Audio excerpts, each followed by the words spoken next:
parking spaces are anticipated. Thank you all for coming.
Good evening and welcome. Thank you for coming today to the program. This is a continuing live presentation series we've been having all year at Roe, and we're delighted to be talking about Buddhism tonight, something that some of you might not know much about, including myself. So it's my pleasure to introduce our speaker, Julie Allen. Julie, whose Dharma name is Yukido Shoku, is a sensei in the Soto Zen Buddhist tradition of Suzuki Roshi, the founder of the San Francisco Zen Center. In April of this year, she was ordained as a lay priest by her teacher, Edward S.B. Brown. Julie and her husband, Porter. He left. He left. He's also my roadie. He'll be. Moved to Trilogy in 2021 and have been valued members of our community. Tonight, Julie will share with us insights into the Soto Zen tradition, a path that emphasizes mindfulness, compassion, and direct experience. Please join me in welcoming Julie Allen. Thank you. Thank you very much. Let me know if that's too loud, too soft. Can you hear me? Good. This I know you hear.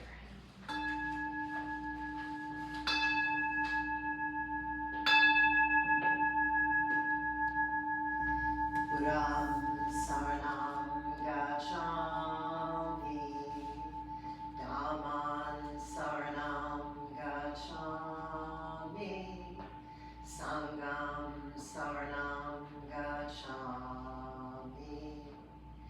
Dutiyampi Buddham saranam gacchami, Dutiyampi Buddha Dhamman saranam gacchami, Dutiyampi Sangham saranam gacchami, Tatiyampi Buddham saranam gacchami, Tatiyampi Dhamman saranam gacchami, Tatiyampi Sangham saranam gacchami.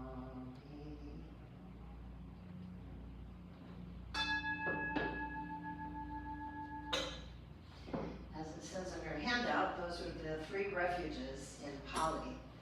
Pali is one of those ancient languages, originally Sanskrit, and then came Pali after. Dharma means the way, the path, the teachings. Sangha means the community of practitioners, similar to a congregation. So taking refuge, to me, means that whatever comes up in my life, good, bad, indifferent, if I turn to the refuges of those three elements, Buddha, the historical Buddha, as well as Buddha's teachings, Dharma and Sangha, I'll find a way. I have faith that I will find a way. So, as Mark mentioned, Yuki Doshoku is my Dharma name. Dharma names are given first at your Jukai when you receive the precepts, which I did in 2016. This is a miniature version of Buddha's robe, and in Soto Zen, we sew our own. 9 months it took me to do. It's a lot of work. It's a practice. It's part of the practice. And then at the ceremony itself, the teacher endorses the back and gives you your Dharma name. Yuki Doshoku means, in Japanese, stalwart tree, path feeler. However, in April of this past year, when Edward ordained me as an entrusted teacher, a sensei, he changed the interpretation from Japanese of the second part of my name. So now it means stalwart tree, wave sharer, instead of path feeler. So I thought that was just beautiful. I've gone from a wave sharer to a path feeler. So this is silk done in with sumi ink. It's really hard to do, but Edward, the teacher, does this and writes in Japanese your name, his stamp, and something to support your practice, something that is recognized about you personally in your practice. So, you mentioned a lot, you covered a lot of ground here, so I gotta look at my notes and see how much I need to. Let's see, I first began practicing Buddhism in 2004 after a debilitating illness. Oh, by the way, this is a sprained ankle, that's all. Just a really stubbornly ailing one. But I had a debilitating illness in 2003 that caused extreme vertigo, nausea, sensitivity to light, a lot of migraine symptoms, and nobody could identify what it was. I was 41, my son at the time was 18 months old, my daughter was 7 and a half, my husband was working full-time and going to school. My elderly parents had moved in around the corner for me to take care of them.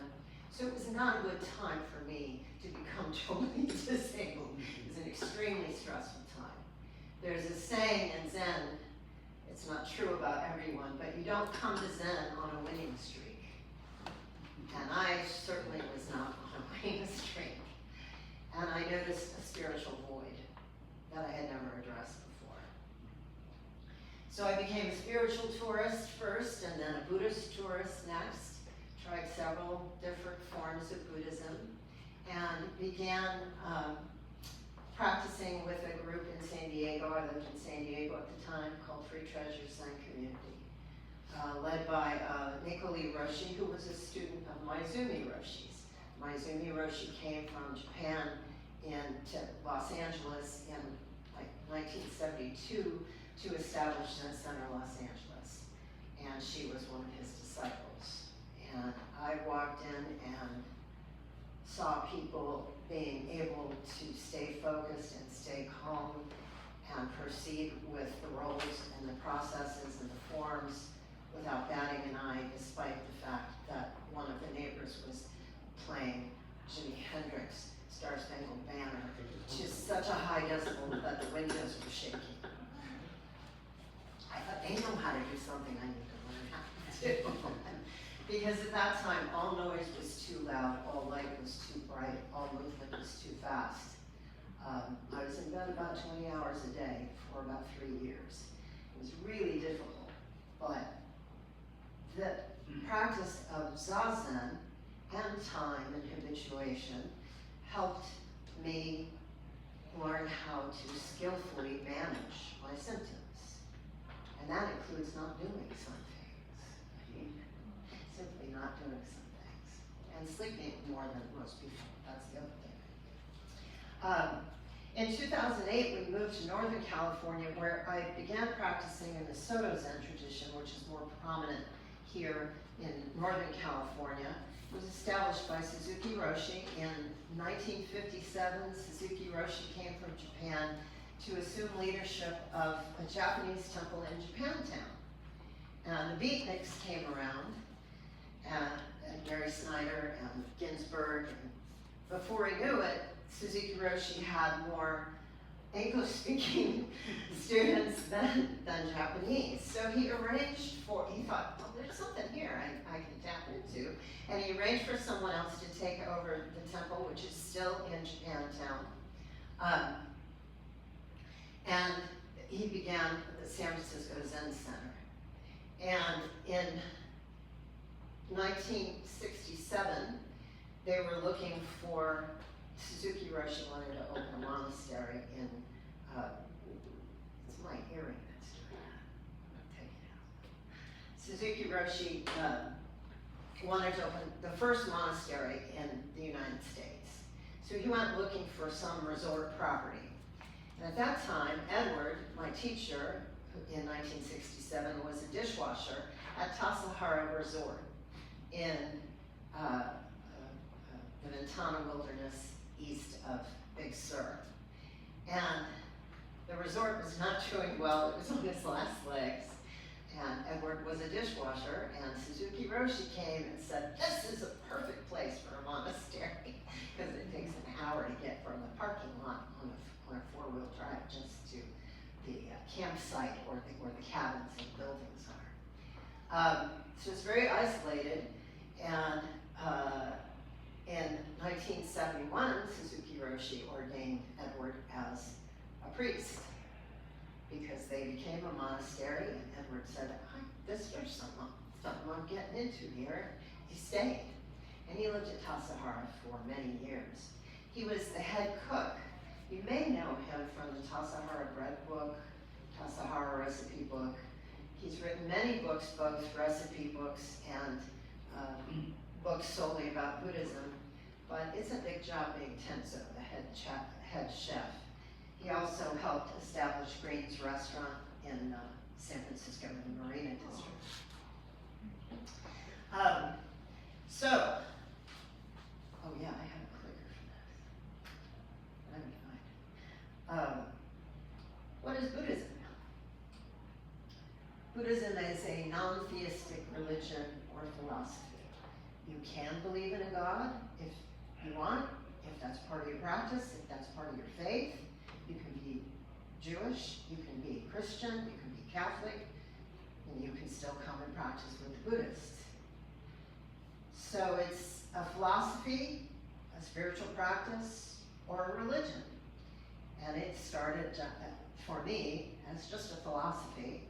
Also, there is a branch of psychology, Buddhist psychology, that mirrors very suspiciously cognitive behavior therapy, only it's about 2,200 years older than cognitive behavior therapy.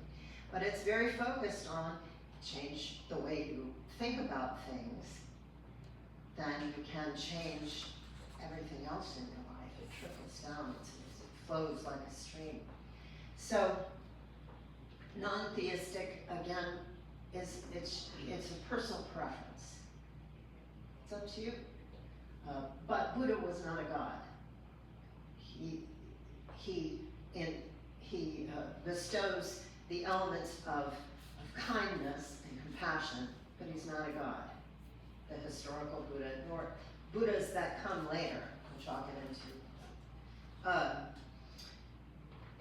Buddhism was founded by Siddhartha Gautama, also known as Prince Siddhartha, in about 2,600 years ago. So Prince Siddhartha was a very protected young man. When he was born, his mother died during childbirth, as was common in the culture in the times. His maternal aunt, stepped into the role of mother. So his parents were very protective and confined him to the palace grounds. And he lived a princely life with all the princely delights. And then, as young men do, Prince Siddhartha convinced his charioteer Channa to take him outside of the palace grounds. And for the first time, he saw the 4 sights. The first was an old person, a sick person, and a dead body. Those are the first 3. He'd never seen them before. And he said to Channa, his charioteer, "Channa, who does this happen to?" And Channa said, "Everybody." Siddhartha had no idea. And then he saw the 4th sight, which was a yogi. And he said, "Well, who's that? What's he doing?" Channa said, "That's one who has renounced typical life and has become an ascetic in an effort to rise above suffering." Siddhartha, as young men do, said, "I'm going to try that." So he did. He went into the woods for 6 years and lived the life of a renunciate. He starved himself. He was exposed to the elements. He was on death's door when, as the story goes, a dairymaid came and offered him milk and rice. That's another thing. We don't have to be a vegetarian to eat this. You can eat meat. It depends on what branch of Buddhism you're practicing. But he was suddenly nourished and he regained his health. And he said, "You know, after 6 years of this, I'm not feeling any less suffering. In fact, it's much worse than it was before. And I certainly haven't done anything to alleviate the suffering of others. So I'm going to sit under this Bodhi tree and concentrate on meditation and just sit still until I experience some liberation." So it's said that he sat under the Bodhi tree, and as the morning sun arose, he saw the middle path. Neither self-mortification nor indulgence. A middle path. And he thought, well, this makes sense. I'm going to make this teaching available to everyone, which was also revolutionary during that time. He made it available to the aristocracy, monks, lay people, craftspeople, men and women, although the women sat separately and were called nuns, that his disciples were called nuns. He made the teachings available to everyone, which was revolutionary for its time.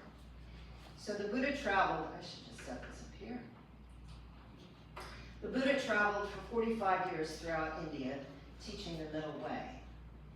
And he advised his disciples to teach in the language and the culture of the people you're speaking to. So, which was very lucrative, obviously. Buddhism spread throughout China and Tibet, Afghanistan, parts of Russia, which I wasn't aware of until I prepared for this presentation, and all the way to Korea and Japan by the year 600. So Buddhism then spread into 3 main schools. The Theravada, which is the way of the elders, which is based on the Pali Canon, which is a holy book of 10,000 sutras. This holy book was written about 400 to 500 years after Siddhartha's death. Sounds familiar. And there are 10,000 sutras in it. And the word sutra is based on the word suture, to sew together the stories and the teachings.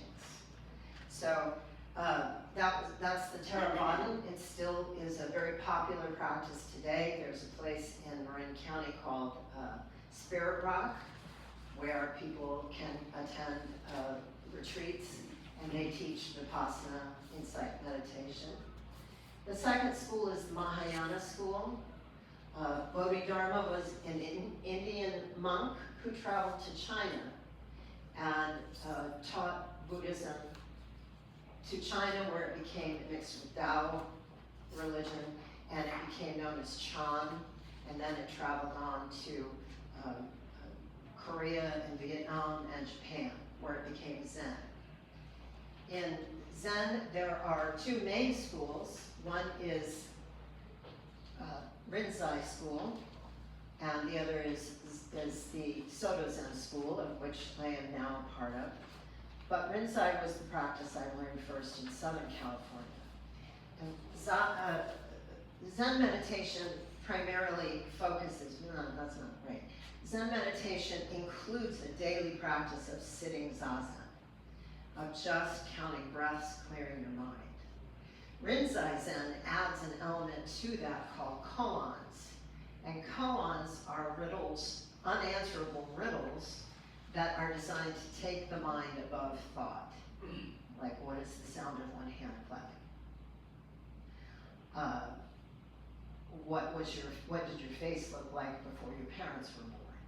These are unanswerable questions that are just designed to get you to realize that thinking isn't all it's cracked up to be.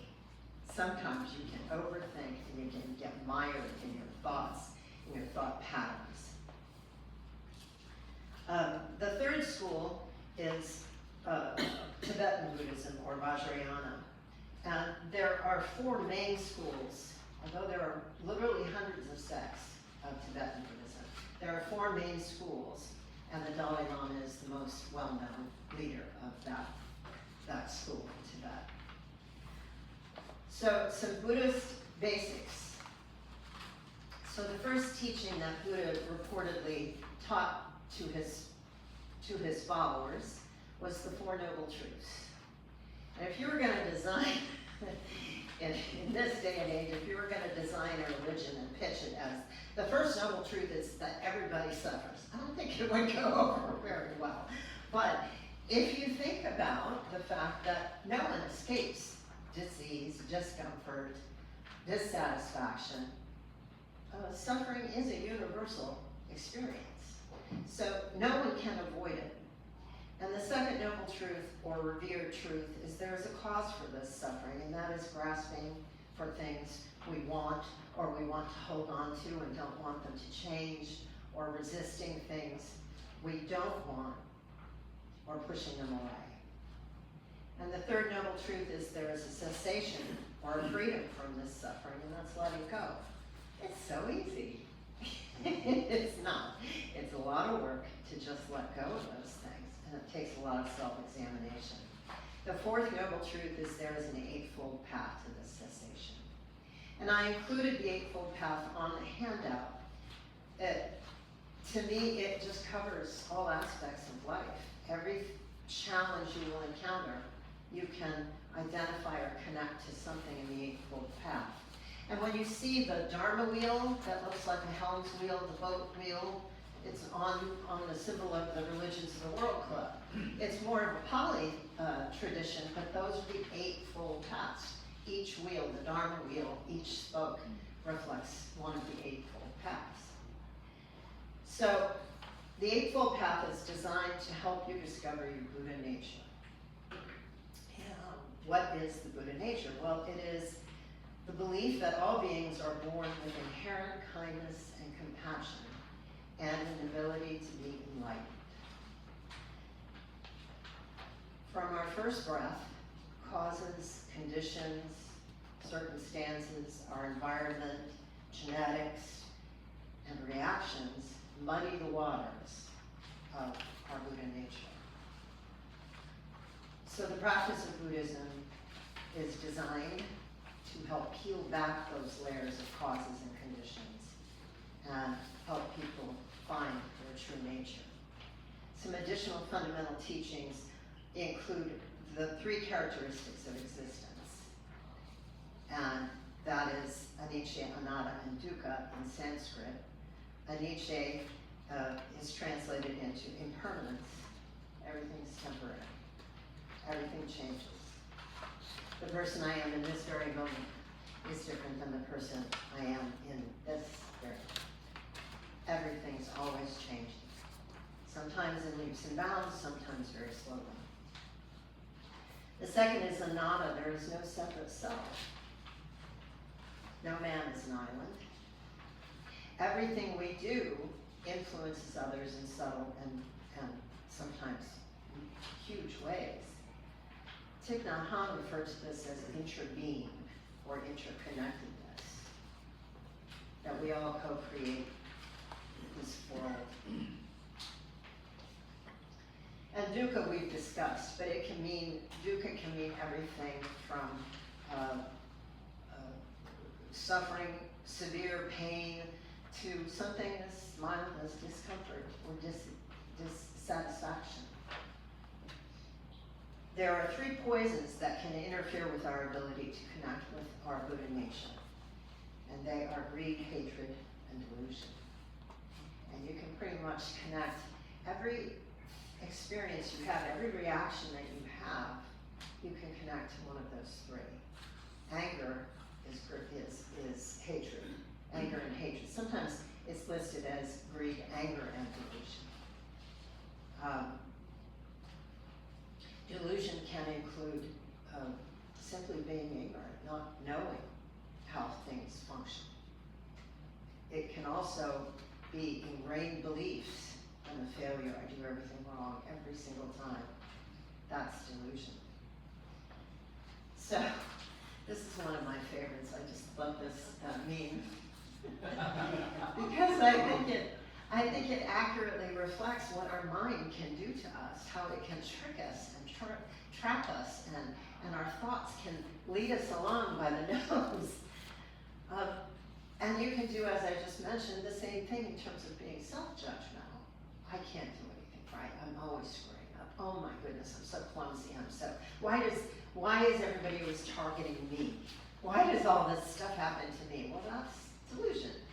And I wanted to address karma. Karma is not retribution, revenge, or justice. Karma is your choice on how you react.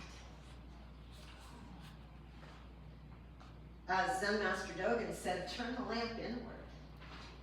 Start looking and seeing where it happens. So it's cause and effect. So the example I like to give is if you're laid off from your job and you get so mad and you're so upset and you're so stressed out, you go home and you punch a hole in the wall and you break your hand. Now you have a broken hand. Maybe you can't do your trade or your job. You certainly can't write or type to apply for other jobs. Whose fault is that? It's not the guy who laid you off. It was your choice to do that with your anger. And there are ways, more skillful ways to manage your anger. So, Buddha offered the parable of the 2 arrows, and this is also a really good example. You're in the forest walking, and a hunter's arrow pierces your arm, and it hurts, and you're wounded, and you're bleeding. And you get so angry. Those stupid hunters, didn't they see me? I'm in the designated hiking area. That's the designated hunting area. I was wearing an orange vest. What's the matter with those people? How come they didn't follow the rules?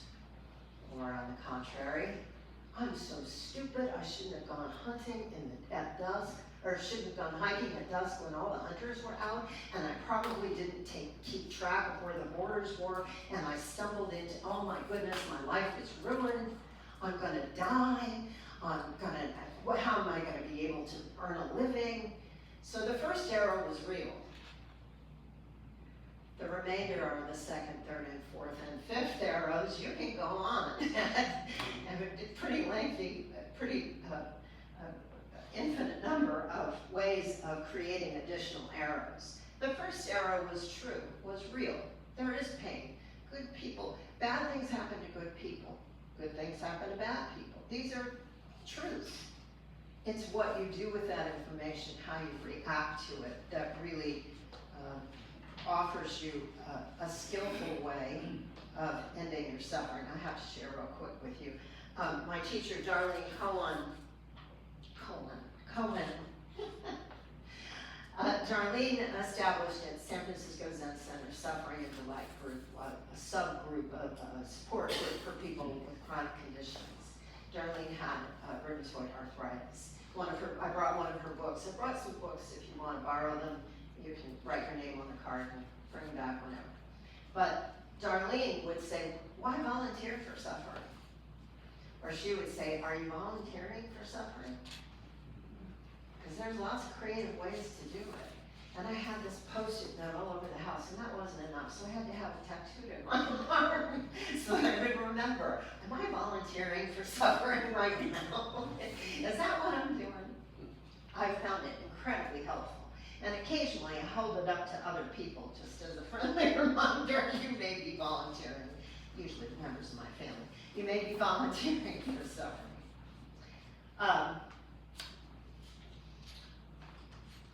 So meditation is a big part of practicing Buddhism, most forms of Buddhism. So one dog to another says the key of meditation is learning to stay. It's really learning to come back. Your mind's going to do things. Bring it back to your breath. Calm down. Focus on your breath. And then your mind will wander again, and you bring it back again. And I put monotasking up because in our culture, in our society, there is so much value in being able to drink your latte and drive your car and pay for something online and talk to someone on the phone all at the same time. That is multitasking. Yay! Well, you're probably not doing any of those things very well. And I think monotasking is highly underrated. Monotasking for some people is weeding the garden. For other people, it's, my husband loves to mow the lawn. I don't know why he loves this so much, but I suspect it has something to do with monotasking. For some people, it's golf, or it's playing music, or it's whatever. The way that I learned to tap into these things is through meditation. And then I discovered, I can apply this to everything. When I'm taking a walk, I can see the birds. I didn't notice them before. I just didn't really pay attention. Now I can pay attention to them.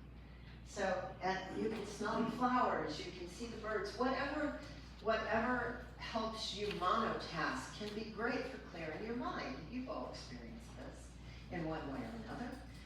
In Theravada Buddhism, they talk about mindfulness. Mindfulness is a very popular word these days.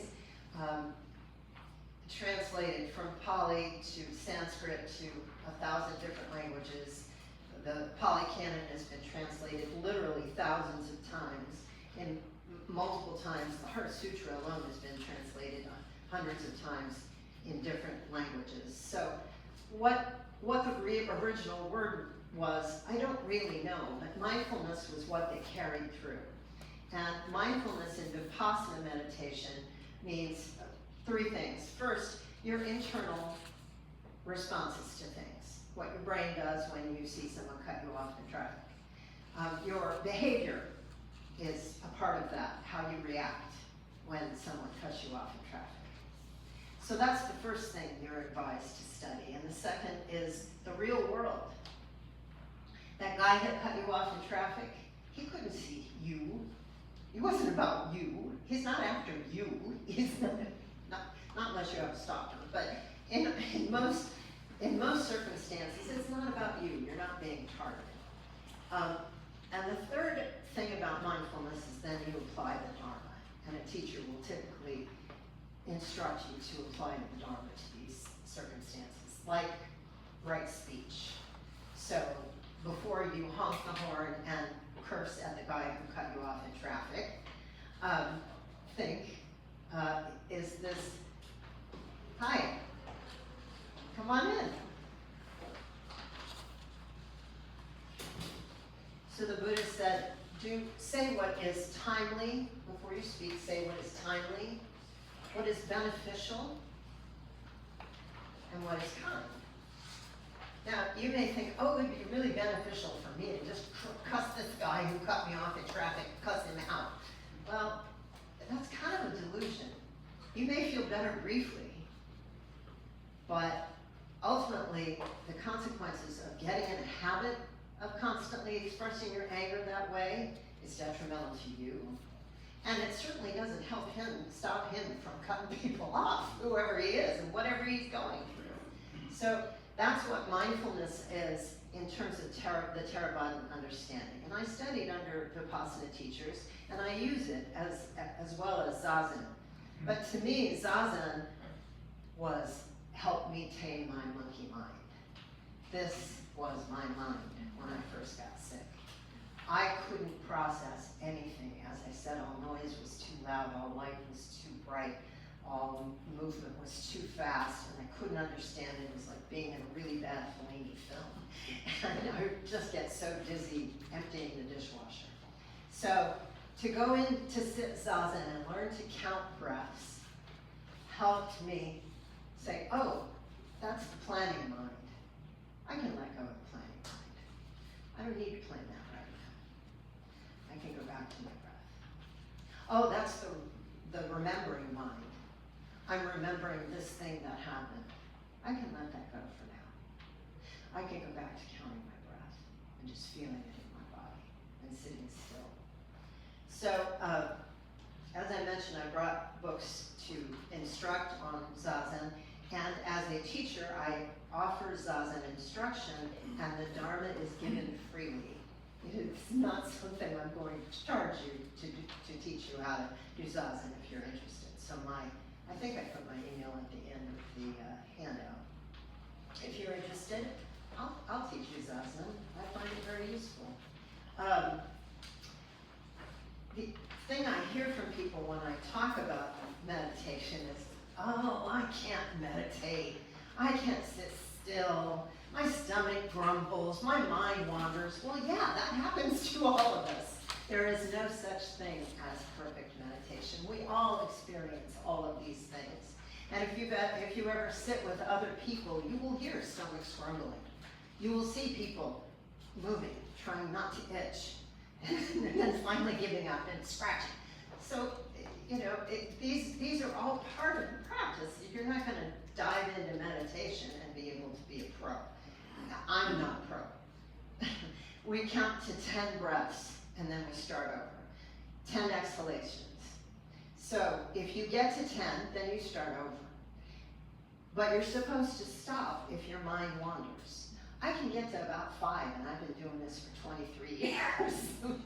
It's hard to do. It takes a lot of practice. But like anything, like physical therapy, you start out slow, and you build your skills. You build the muscles of meditation. So I wanted to address the afterlife, since it's been a part of the series and the syllabus here. And I gave this, I think I emailed it to Jim. A monk asked a Zen master, what happens when we die? And the master replied, I don't know. The monk said, what do you mean you don't know? Aren't you a Zen master? And the Zen master said, yes, but I'm not a dead one. Now, some people have great faith in what's going to happen in the afterlife. Buddha doesn't say disregard that or let go of that or you're not allowed to think that. Buddhism encourages you to think about the present moment, the here and now, this life, and what you can do. And if you believe in an afterlife, and that is a part of your faith, then it can't hurt you to be good and compassionate and kind. So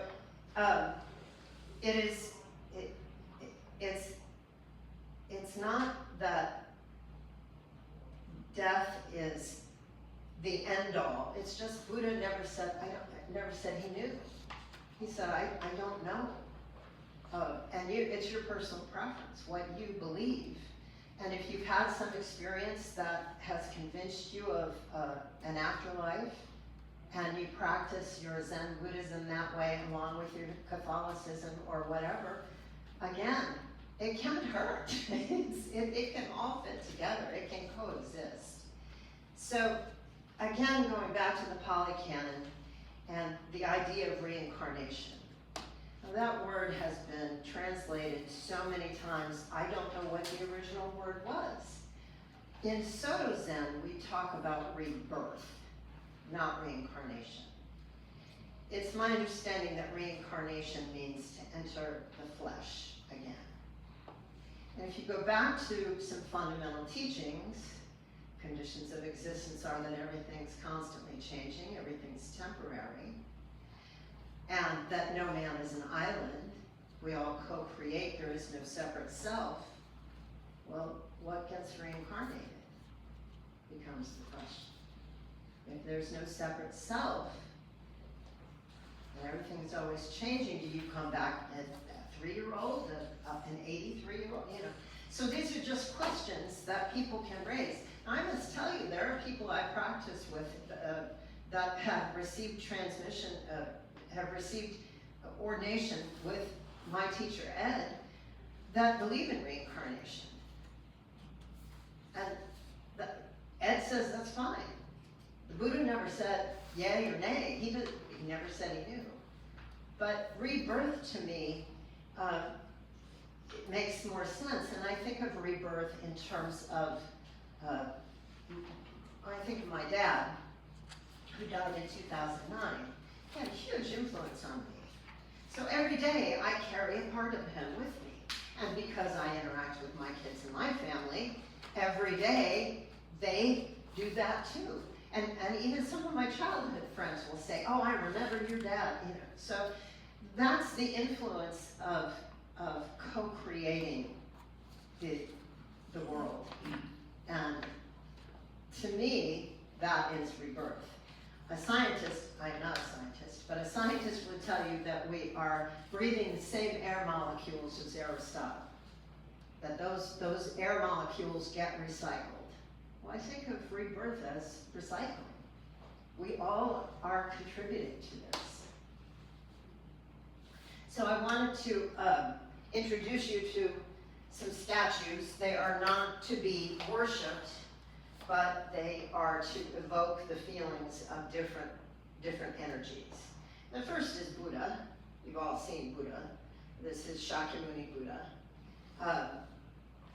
And each one of these comes in various flavors according to the culture and the language they are being represented in. This is Hote. Hote, also known as Laughing Buddha. Hote was a real Chinese Chan monk in the 9th century, I think. I may be getting it wrong. But Hote went town to town begging for food and speaking and sharing the Dharma.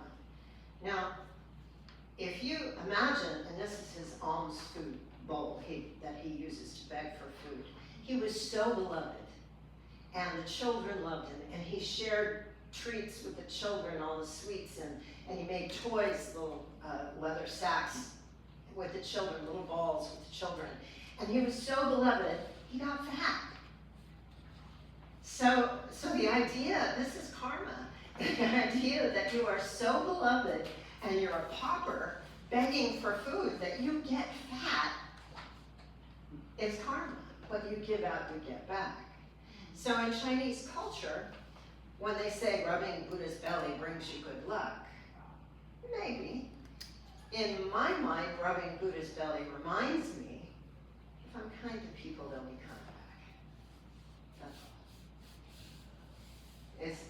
It's a pretty simple lesson, but you know, you'll see him and they say, oh, if you offer things to Buddha, well, you can. I mean, if you think that's going to make a difference in a shop in Chinatown, go ahead and do that. The last figure is Avalokiteshvara in Sanskrit.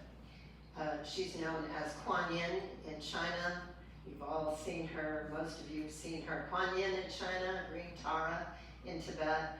In Japan, he, she is non-binary, before non-binary was a thing. In Japan, Kanon is what Avalokiteshvara is called. But Avalokiteshvara, it said, was ascending to liberation, was ascending to nirvana, to the freedom and liberation of the pains and the suffering of the world. And she heard the cries of the earth, and she vowed to stay on the earth until she collected all the tears. So, as in this case and in many others, you'll see her holding a vase. That's a vase full of tears. She's collecting the tears of the earth. So that is my crash course on Buddhism. And I think, I've recorded myself for my teacher as per his request.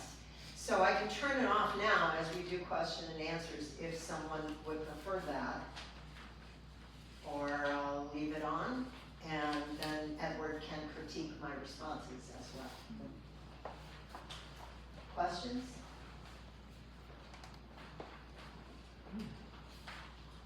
The picture of the monkey mind Yes. is quite fascinating. And I think in a way we all experience it, that mind, particularly trying to go to sleep or going back to sleep. And I'm just wondering how you use the Dharma in your own personal life, should you have that same issue in controlling the monkey mind. Well, I gave up on trying to control it completely because it is human nature. I think it's just natural, particularly if you're stressed. You have a lot of decisions to make. You have a big day tomorrow, whatever. Again, for me, it's counting breaths. Just sitting down in a particular position, sitting upright, so that my lungs can take in air. And this is called cosmic mudra that we use in Soto Zen, where you pretend that your thumbs are holding a piece of paper, but you don't want to crush it. So your thumbs just gently hold together. Your gaze is open about 3 feet in front of you, and you just count exhalations. And then after about 3, you go back to 1, as I mentioned earlier, because it's hard to stay on track. It's really hard not to do that. But after 30 minutes, 25 minutes, or 30 minutes of counting breaths, I can calm that monkey mind down most of the time. And it doesn't have to be in a quiet place. For me, busy environments are difficult, and one of the best places I ever found myself sitting zazen was at a bus stop in Chinatown, because I was so overwhelmed by all the activities that my family and friends were trying to plan, and all the noise and all the shops, and it was just so much stimulation that I said, you guys go ahead, I'm gonna sit here. And I sat on a bus stop, and nobody batted an eye. And I was able to regain some strength and energy and calm and re-enter my family and friends' activities. I've done it in shopping malls. I no longer have any shame about sitting zazen anywhere.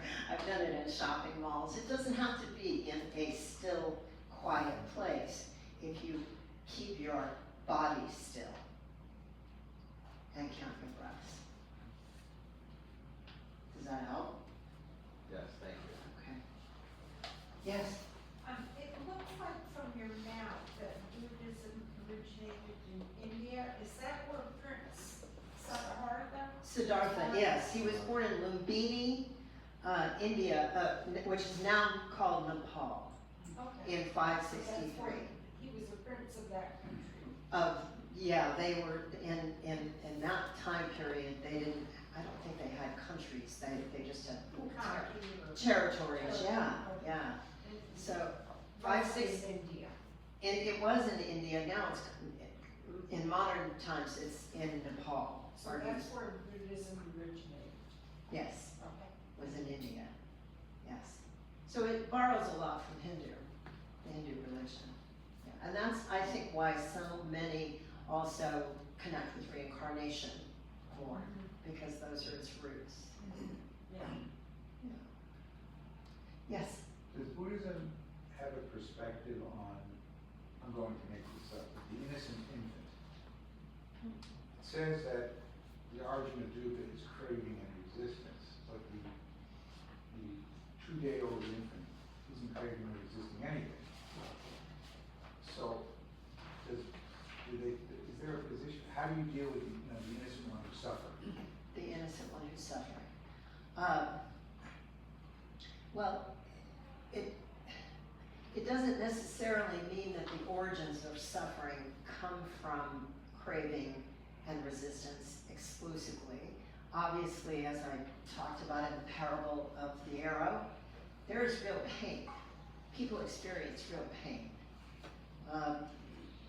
And depending on the mother's relationship with the child, if the mother rejects the child, for instance, that can create additional suffering. If the mother neglects the child, that can create additional suffering.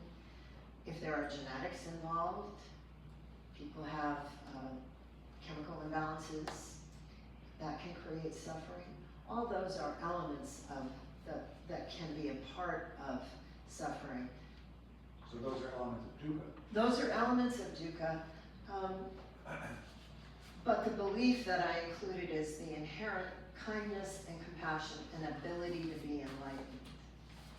And the ability to be enlightened means that as that child grows, if they experience kindness and compassion and are taught the Eightfold Path, then they can experience enlightenment, a cessation, or at least an alleviation of suffering.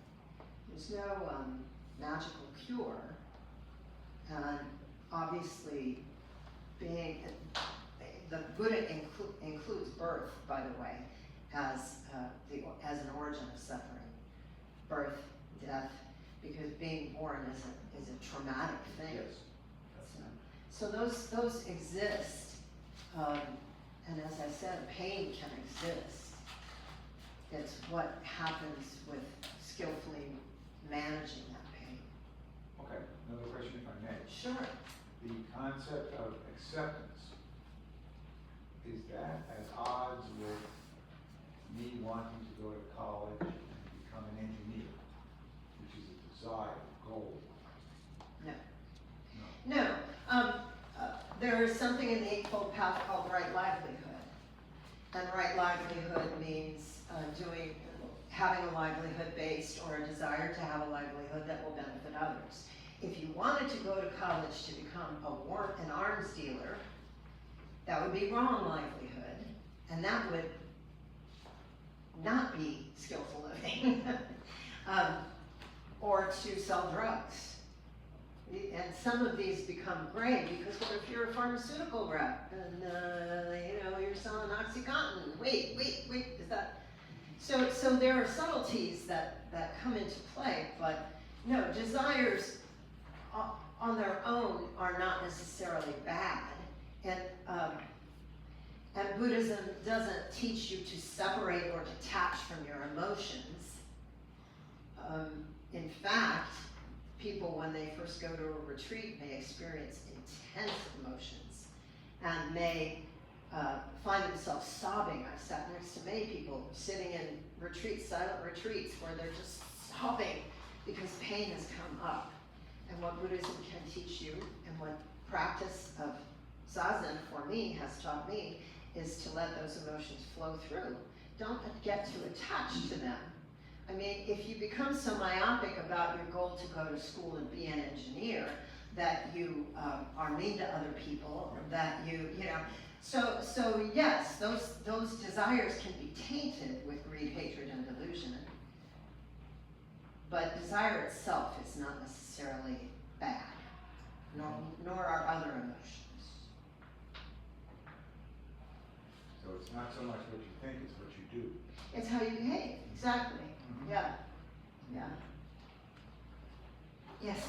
You mentioned you had a lot of physical ailments, and the doctors didn't know what was causing them.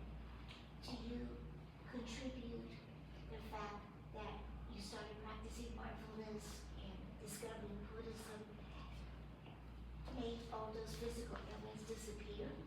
Well, they have disappeared.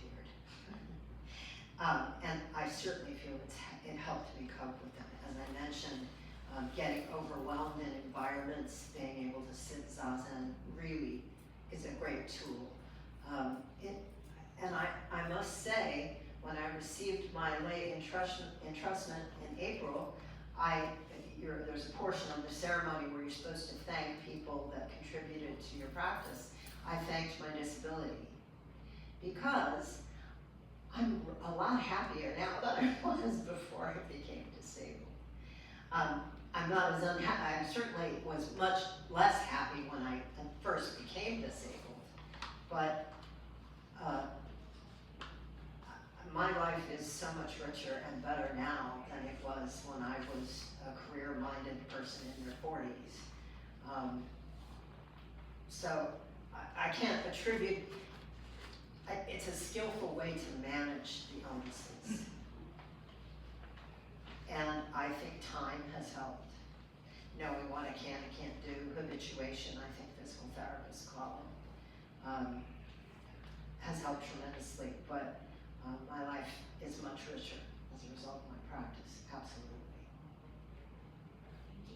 Sure. Anyone else? Yes? Before you chose the spiritual path of Buddhism, did you adhere to another faith? And if so, and you don't have to disclose if you don't want to, if so, I'm interested in when you look back on that other faith, how it impacts you and how you compare that in your mind.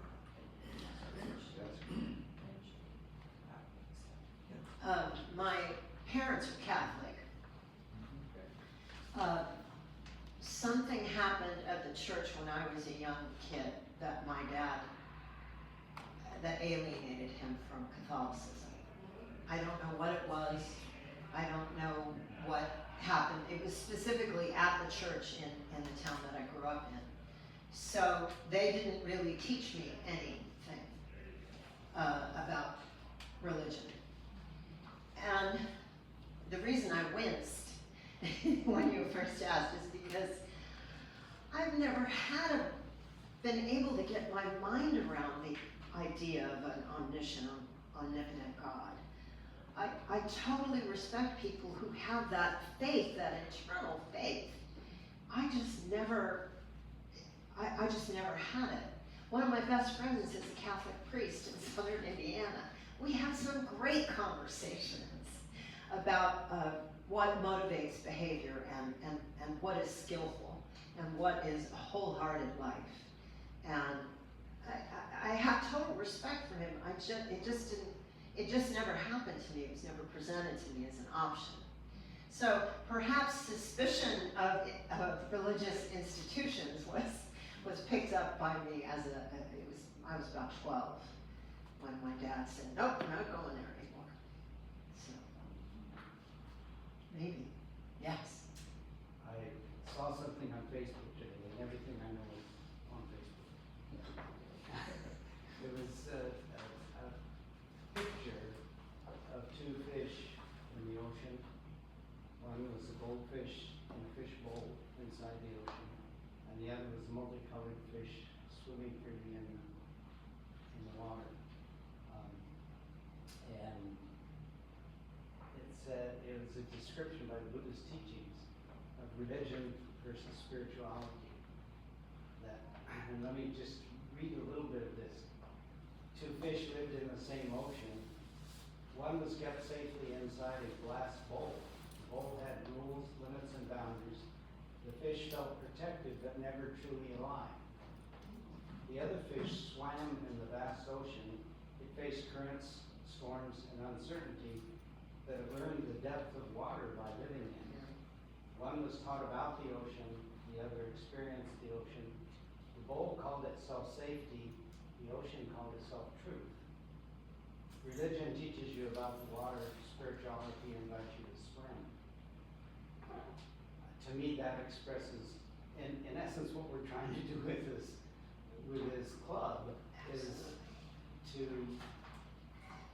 free ourselves from the confinements of whatever religion we're in, and understand that there are other ways of understanding and conceiving. Yes, that's beautiful. And that's exactly what I've experienced since I started coming here in like August. I leave every time thinking, wow, we have so much in common. Every single time. I found a quote from Walt Whitman that I saved. Ralph Waldo Emerson. The mind, once stretched by a new idea, never returns to its original dimensions. And I think that's very similar to what you're describing, you know, that we become more open-minded. My teacher likes to use the word open-hearted a lot. And I think that's a good way to, a good thing to aspire to be, is more open-hearted and open-minded. And by the way, in Japanese and in Zen, mind and heart are, there's one word, I've forgotten it, but there is one word that covers both. Mind and heart are connected, they're all one. So they're not separate. Anyone else? Is that it? Thank you. Okay, before we go, I'm going to offer you a metta blessing. It will take me 10 seconds. Okay, this is a Vipassana mindfulness practice. May you be filled with loving kindness. May you be free from inner and outer dangers. May you be well in body, heart, and mind. May you be peaceful and truly happy. Thank you. You as well. Thank you. Now,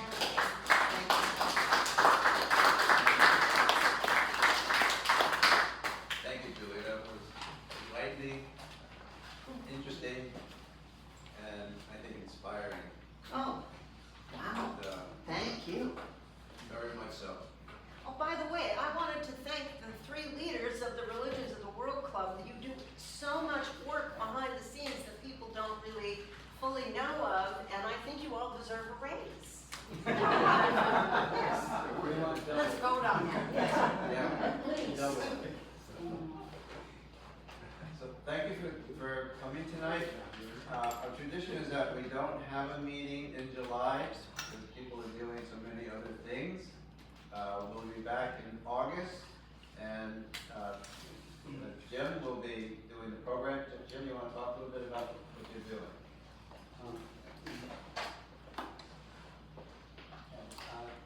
Karen gave us a beautiful presentation on